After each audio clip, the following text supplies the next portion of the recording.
এরাও শত্রু, মুখোশের আড়ালে। সুমিত যদি এই বাড়িতে ভদ্রভাবে থাকতে পারে তাহলে আমাদের কারোর কোনো আপত্তি নেই। ঠিক আছে বড়মা, আমি তাই বলে দিচ্ছি। বড়মা, আমার খুব খারাপ লাগছে। সুমিত এইভাবে জেল থেকে জামিন পাবে আমি চাইনি। ওর কাগজপত্র হারিয়ে যাওয়ার জন্য অরিজিৎকে কত কথা শুনতে হয়েছে। তুমি আর এসব নিয়ে একদম ভাবনা চিন্তা করবে না, একদম না।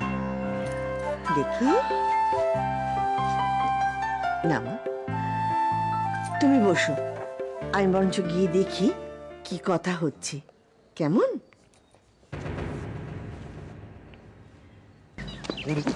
গুরু কোথাকার ছাগল একটা, মার খেয়ে সবকিছু বলে দিয়েছে। কি করবো স্যার, মোবাইল আপনার নাম দেখতে পেলে তো এমন ভাবে মেরেছে স্যার, অমন মার আমার ডাকাতকেও মারি না। ঠিক আছে ঠিক আছে, কাদুরি গাইতে হবে না। তুই একটা কথা আমাকে বলতো, তুই কি এটা বলেছিস যে ফাইলগুলো আমার কাছে আছে? বলেছিস? না স্যার, আমি একটা ঢপ দিয়ে দিয়েছি। আবার কি ঢপ মেরেছিস? বলেছি আপনি ফাইলগুলো সব জ্বালিয়ে দিয়েছেন। তুই একটা ডাক্তারি সার্টিফিকেট থানাতে জমা দিয়ে দে। জমা দিয়ে তুই চলে যা দেশের বাড়িতে, চলে যা গ্রামের বাড়িতে। ওখানে গিয়ে মূলো পালং ফালং এ সমস্ত চাষবাস কর যা।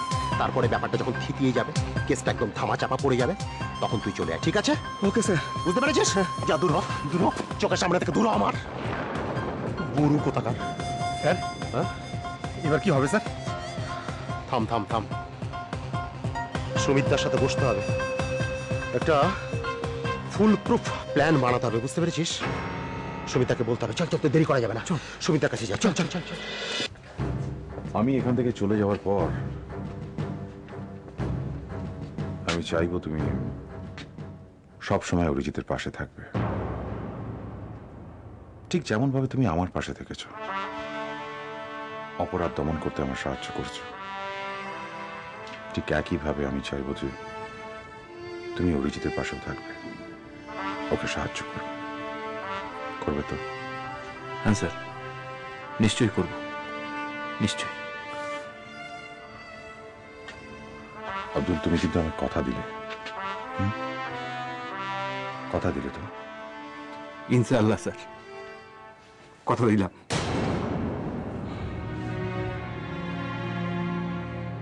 কিছু বলবেন?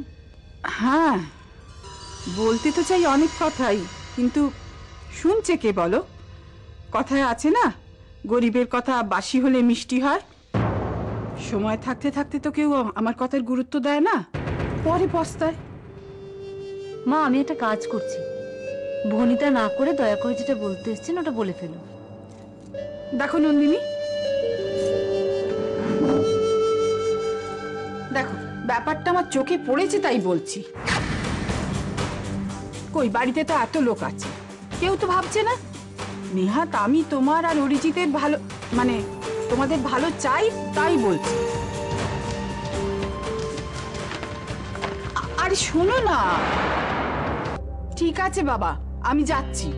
এখন তো বুঝলে না আমার কথাটা, পরে বুঝবে। আরে বাবা, পাগলেও নিজের ভালো বোঝে। আমার হয়েছে যত জ্বালা, এত অনাচার তো আমি দেখতে পারি না, আর বলতে গেলেই আমার দোষ।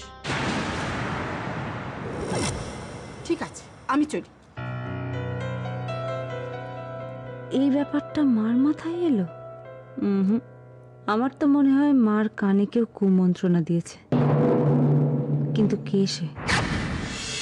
আব্দুল, ওর থানার প্রত্যেকটা অফিসার ঘুষ খেতে অভ্যস্ত। না আছে ওদের এই উর্দির প্রতি কোনো সম্মান, না আছে কোনো কৃতজ্ঞতা বোধ।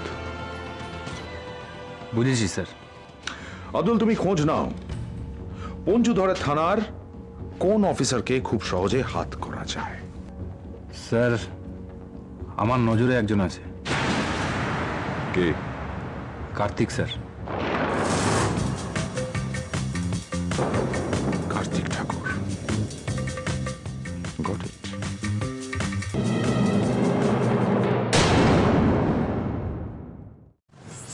এরাও শত্রু, মুখোশের আড়ালে।